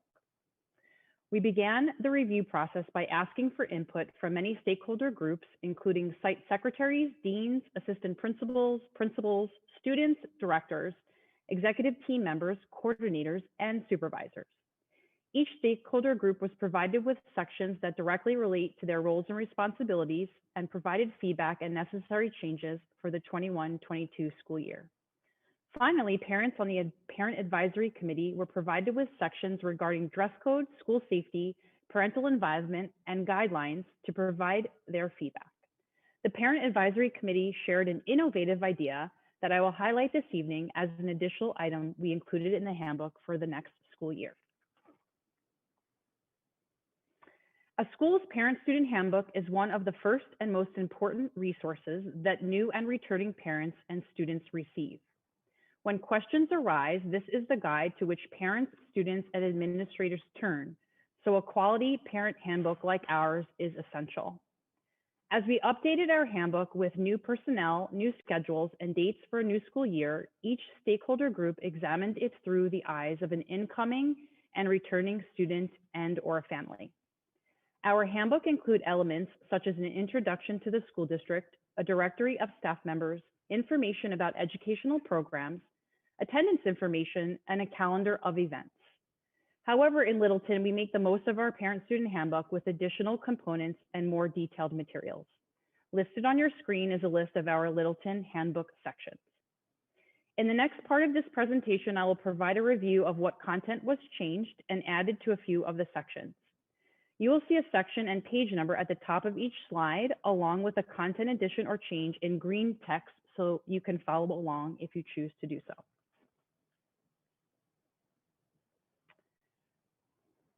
The content update on this slide can be found on page 2 under School and Office Hours. With the decision to extend the school day by adding 5 minutes to allow for additional lunch times, Fine Arts Academy no longer excluded from student transportation from Region 2 and additional minutes before school to facilitate transportation, this section was updated to reflect the start and end times for the regular days, Monday, Tuesday, Thursday, and Friday, and early release days on Wednesdays, as well as the office hours for Monday through Friday. Under the governor's executive order for the 2021 school year, Littleton was utilizing school start and end times from the 1920 school year. And for the 21-22 school year, we will begin with the governing board approved start and end times as you see on your screen currently.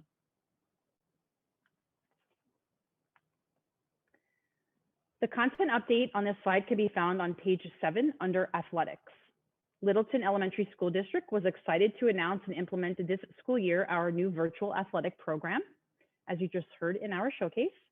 The program was so successful that we will be offering it again for the 21-22 school year to our LSD Online Academy students and periodically the virtual athletic clinics for all of our schools and community members. The scope and purpose of the virtual athletic program is to provide a structured framework for students to focus on health and wellness, increase sports-specific knowledge, and develop social, emotional, and academic skills. The content update on this slide can be found on page 7 under attendance procedures. Students who attend school regularly have been shown to achieve at higher levels than students who do not have regular school attendance. This relationship between attendance and achievement is vitally important, and this additional reminder to our parents and students we have added to the handbook. We added verbiage to this section that reads, regular promptness is a vital part in your child's school experience and attainment of academic excellence. It is imperative that all students arrive to school on time each day in order to maximize their learning opportunities while minimizing the disruption in the learning environment of the classroom.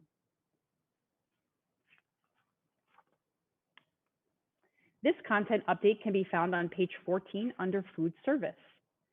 The U.S. Department of Agriculture has extended free meals to children through June 2022 due to the pandemic. This allows program operators to offer free meals to all children under the age of 18. The Littleton Elementary School District participates in the Seamless Summer option, offering a free breakfast and lunch to all students attending school, and we added this verbiage to the handbook. This content edition can be found on page 15 under dress code tops for boys and girls. Uniforms help students focus on learning.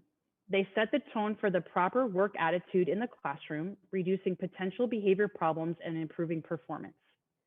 Uniforms, when properly worn, can help make the campus safer and more secure by eliminating the wearing of inappropriate clothing. Moreover, outsiders or non-students can be easily recognized on our campuses. Attractive student uniforms promote school spirit, good self-image, and school unity.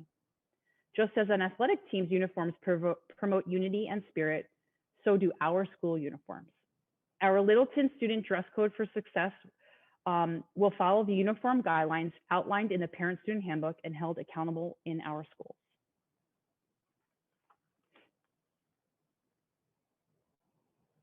This content edition can be found on page 16 under General Guidelines. Thank you to our Parent Advisory Committee suggestion of adding the innovative idea for parents and students to be able to utilize the electronic QR codes within a digital formatted handbook to shop for school spirit wear. Students will have the opportunity to review what each school has for the 21-22 school year and show their school pride and unity on specifically identified days throughout the year.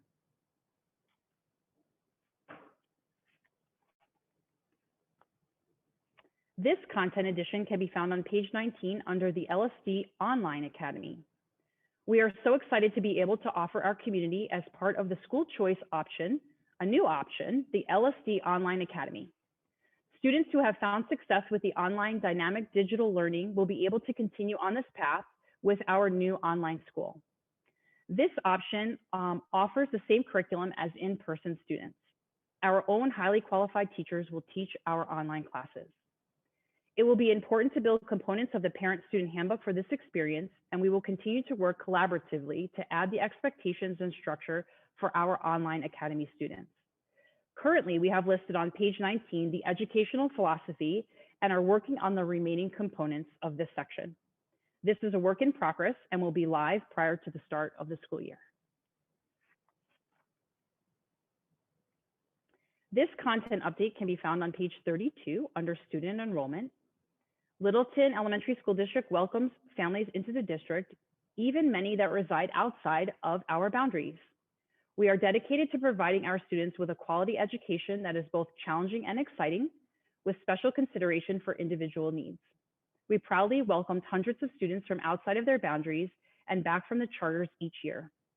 In this section, you will find information about our enrollment requirements and the registration process, including an explanation of school choice, which sets us apart from other districts.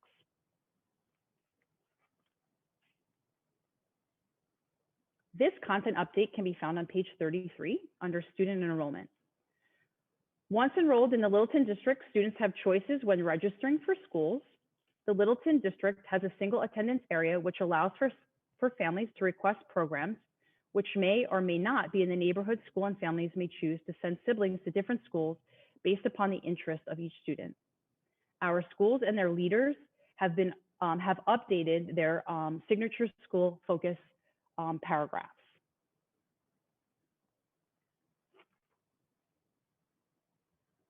This content update can be found on page 32 under student health.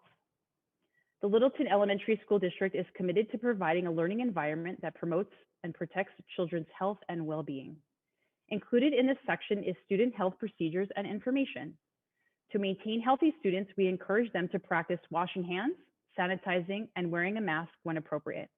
We have added a link to our electronic handbook to our practice and reminded healthy habit behavior section.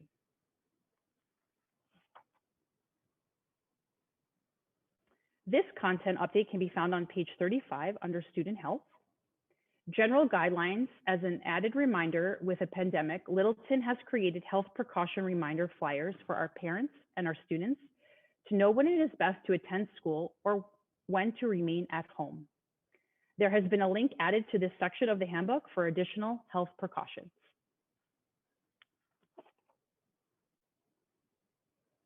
This content update can be found on page 37 under student technology. Instead of having a range of costs for damaged or replacement technology items, we chose a fixed amount for each repair to simplify the process of assessing damages at the school. The amount selected falls within the ranges we have been using for the past few years. This also takes into account the current price of parts compared to the amounts that have been used for several years. Of course, if parents opt in for the affordable insurance that we offer, they would not have to worry about these repair costs.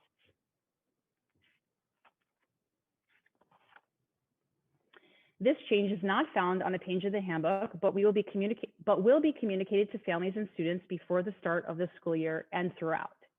We are excited to share once again that we will be having a digitally provided and accessible parent-student handbook format. When parents and students log onto Parent View and Student View, a prompt will appear on the screen that they are accepting the receipt of the handbook. They will then have access to the handbook digitally through these platforms throughout the year.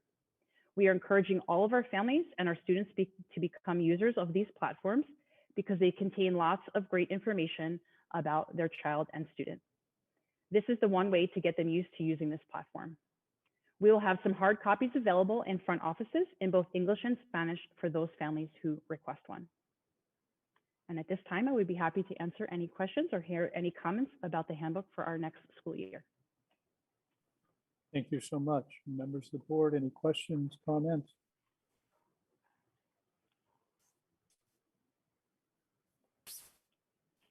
Not, you've done a very good job of explaining all the changes. We thank you so much for that. Thank you. That's great, thanks. Especially, I'm learning about QR codes, okay? So I'm really grateful. I can not only see what they are, but I can also use my telephone to figure out what they are, okay? I had my grandson teach me how to do that. But that's great. All right, next item. ASBA 2022 proposed political agenda discussion. If you want to bring that up too, I think there's just a couple of comments each year. We select 5 points. We'd like the legislature to do ASBA for us to work with for us. We've selected 5 in the past. If we want to go over those and just review what they are, see if there's any changes in the ones we want to add. And these will be the ones that we'll put in for the upcoming year. For We want the second one down. that one right there. So these in the past years, these are the ones that we have felt were the ones important that we would like to have the ASBA sponsor and work behind and then work with the legislature on. So what I'd like to do tonight is just kind of review those, see if there's any change in order that we want to do, any additional ones we want to add to that. The top 5 that we've used in the past or suggested in the past have been funding for full-day kindergarten as a full count. Second item is reinstate the funding for SPED and gifted programs with new weighted count. Find suitable funding for education. More local control. And number 5 is school facilities board and funding rules. Below that are some other things that we've talked about as potential items for consideration.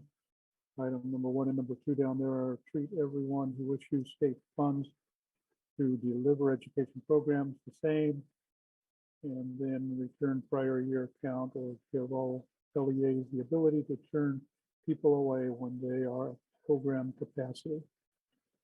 Dr. Freeman, I don't know if there's any comments. You want to elaborate on any of those? Members of the governing board, those are what we've in the past. I don't know if there's anything that sparks your mind, if we want to change the order of those around, any open for discussion. I might suggest, President Nielsen, if we open the other attachment, it was on the right, which was, I think, the school board's attachment for their political agenda and their priority issues for the prior year. They've taken all of the input from the local districts and put them into this graphic format, but you can see their first tab, adequately and equitably fund school districts, at least, so I think if you go through these, you're going to see that the next tab, strengthen local control, improve outcomes for all students, require accountability for taxpayer dollars. I don't know if people are aware, but the Attorney General puts out a report every year on the district managed public school system, but there is none for charters. And so the oversight of those taxpayer dollars is much different. And some of them, for instance, use third parties to privatize their expenditures. So one charter has one PO for administrative services and one for instructional services. And that's all you see after that. It goes to a private third party. Then manage the impact of COVID on public schools. So that's a new one that isn't in the material that our governing board previously considered. You may want to think about substituting something like that. You saw from Mr. French's report that the governor penalized us $1.3 million for trying to stay open and stay remote at the same time. And that is an issue that we're working with the legislature on to see if we could remedy, but that would definitely be an impact of COVID. I think districts ended up spending more trying to maintain brick and mortar, have on-site support services, and support all of the remote learning at the same time, not less. Certainly we all learned a lot in the last year about what it takes to do those well and the challenges it presents for teachers and families. So that's a big one. I don't know if a year from now it'll still be a big one, but it's something maybe you want to consider and discuss. And that's my only other suggestion for you guys. Thank you, Dr. Freeman. Any thoughts, any comments from the governing board?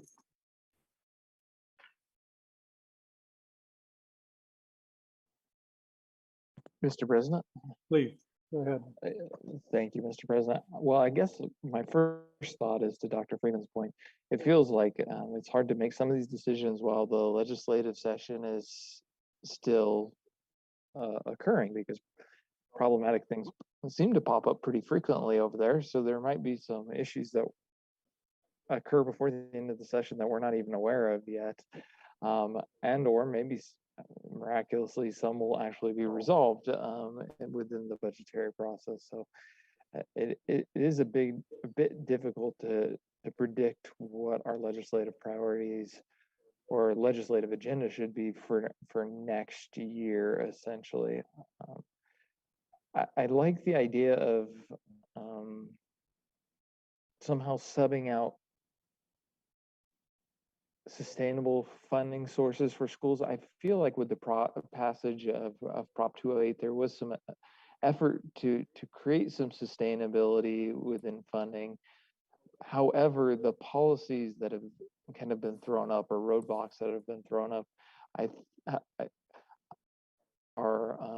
are the impediment, not so much. I mean, the taxpayers kind of did their part to meet that goal for the district schools. So I almost feel like we need to put the focus back on our policymakers to remove barriers from districts from accessing adequate or equal funding to provide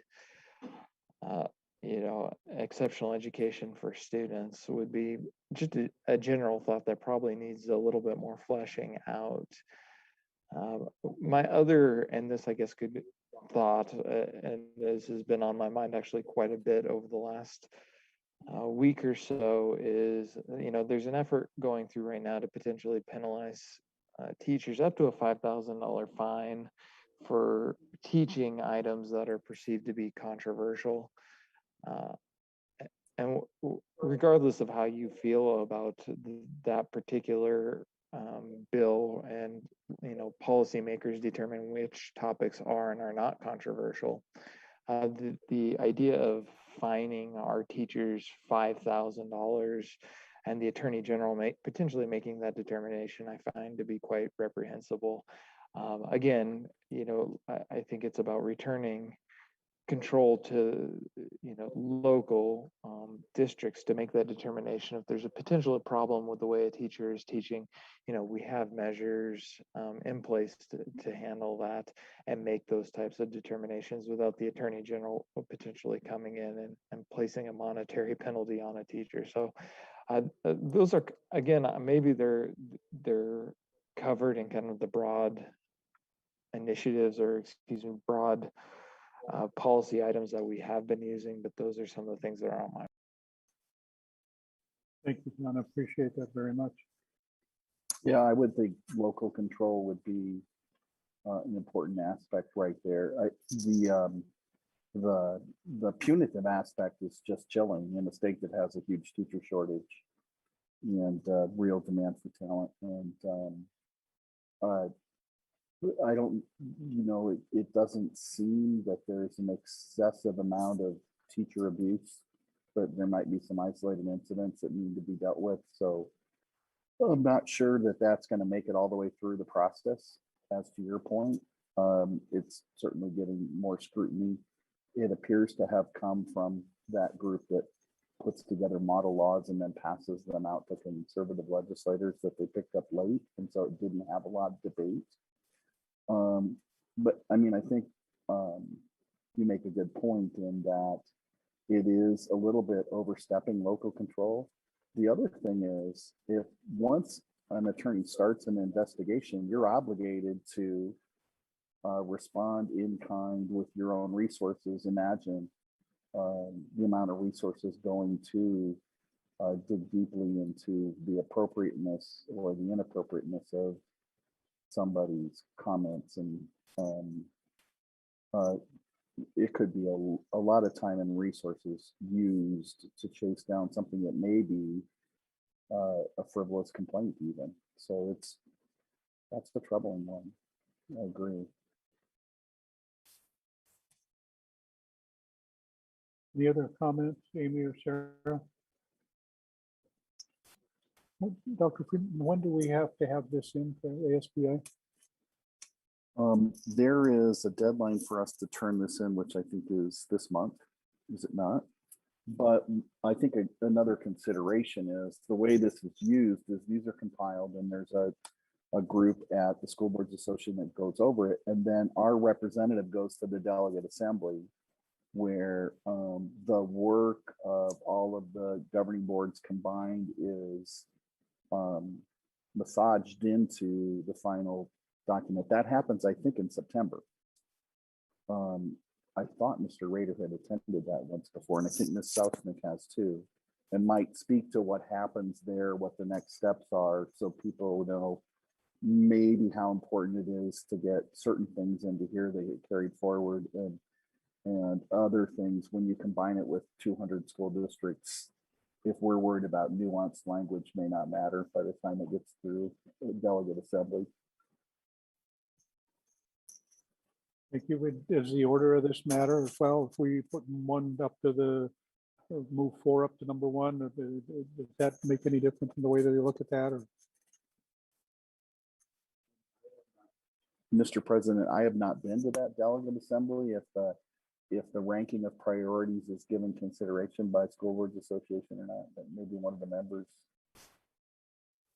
This is Amy. I know when I've attended as Littleton's delegate, the ranking hasn't really affected my voting or anything like that. I have Littleton's list, and then I go in there knowing that these are the things that we as a board support, and I actively talk and vote following those priorities that we've listed out. So I don't know if when we turn something into the committee of ASBA, if ranking there prioritizes for the legislative committee, because I've never been a part of that process. Thank you, Amy. I would say some details might be different. So for instance, since Mr. Tobin has taken over the duties of administering the school facilities board, it's been much more collaborative. The issue we still have with SFE is in the invisible space formula, which penalizes schools that added space during the recession. And that probably is at the tail end. I don't know that issues of qualified staff and arbitrary standards are as important today as invisible space. Well, if there's no additions or any other comments on that, can we, I know I like the, I don't know how we put it in there, that one that John mentioned about sustainability and funding as some way to remove barriers sometimes we need to find out how we can say yes rather than all the 10 times and everything else we say no. I don't know if we could maybe adopt that language or change that language in there to, you know, if funds are available to help us to remove barriers and move forward. I don't know if we could redefine that a little bit in that way right there, but that would certainly be one aspect of that. Otherwise, if not, we could send it in like this, and when one of us go in September, move them around or so at that time. So it sounds like, Mr. President, you want to add something to the rationale in number 3 about eliminating barriers to reliable, sustainable funding for governing boards to use. You want to in local control. You want to. I think that actually fits pretty much with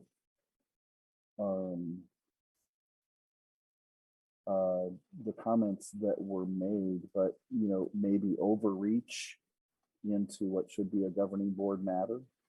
And then school facility board maybe taking out qualified staff and outdated arbitrary standards, but keeping invisible space. I think there still is a need for updating special ed weights. There has been some discussion of gifted, but it's not enough to help pay for that program yet. I don't know what will come out of this session. And of course, counting kindergarten is full day. I think actually a lot of the discussion in the education space today is not about kindergarten. It's about getting more people access to pre-K. You know, and so full day kindergarten count, I think, remains a high priority. It would have a dramatic impact on our budget. We can make those changes and you can review them if you want to have a motion to adopt them with the changes discussed. And then you can review the document before Ada sends it out on the board's behalf. That sounds good. I like that idea. So I would like to make a motion then that we make those changes to at least 3, 4, and 5, as you had suggested, Dr. Freeman. And then we can review that, or I can review that before we send it out. This is John. I'll move that we adopt the ASBA 2022 proposed political agenda as with the changes as discussed. This is Amy, and I'll second. Thank you so much. Mr. President, Mr. Rader, I will go ahead and take the roll call, but just for your information, the ASBA recommendation on this item is to be submitted as discussion. But I will go ahead and take the roll call. It's Mr. Nielsen. Aye. Mr. Rader. Aye. Mrs. Contreras. Aye. Mrs. Ray, Mrs. Sashanek. Aye. Thank you. Rita, that's why we have you, to keep us in line. Thank you very much. Dr. Freeman. Item number 20, dynamic digital instructional models. Mr. President, let me get my pages caught up with the discussion here.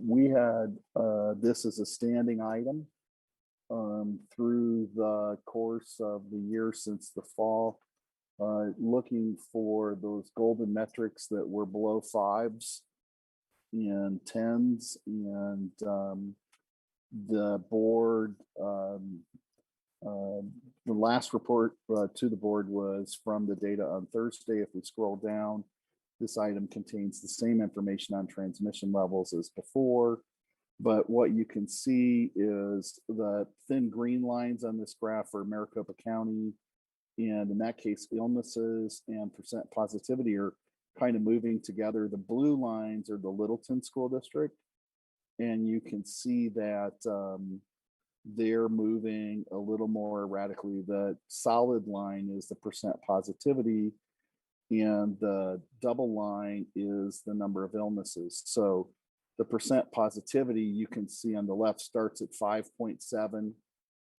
and ends over at, I think, about 7.9. The this is for the 2 most recent months. Illnesses per 100,000 was 100 on the left side, and it's down to, I think it was something like 71.5. So we are in that between 5 and 10 area, and between 50 and 100 area. It's generally orange. Sometimes when we get to the bottom of half, we're a little yellow. We haven't made it down to the green or blue. You can see in that bottom line on the county for a while was down in the green and blue area where it was under 5. And then recently that's come back up. And we've been really bouncing around. We're doing a lot of messaging to our families on continuing to have mitigation and precautions, being masked when you're around people that aren't in your family, good hygiene habits. We would love to see those numbers get under 5. And we have been doing some things like isolating and quarantining students and staff. We did have an outbreak declared at Country Place because the cases were unrelated, more than one case unrelated in a 2-week period, but they're managing pretty well. Did I give the wrong school? It was Country Place was the outbreak, but the most recent activity is in Clinton.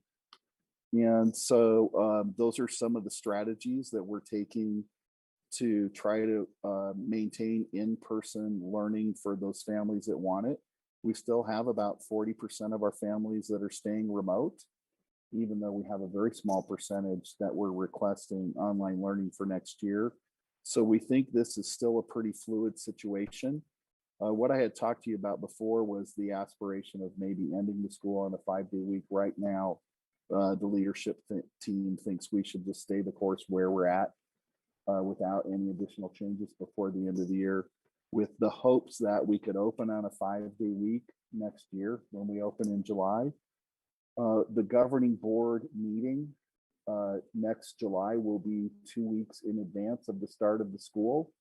So my thinking is that we don't need this item on the June agenda, but we should have this item as a standing item again to start the year, review the metrics with the board, and the leadership plan with the board before school starts, so that members can weigh in about the level of mitigation and program when the school year begins, but otherwise not to make any changes at the current time in wrapping up the year.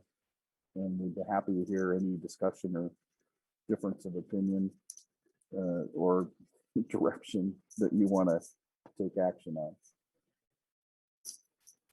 Any comment, Dr. Freeman, on that particular aspect?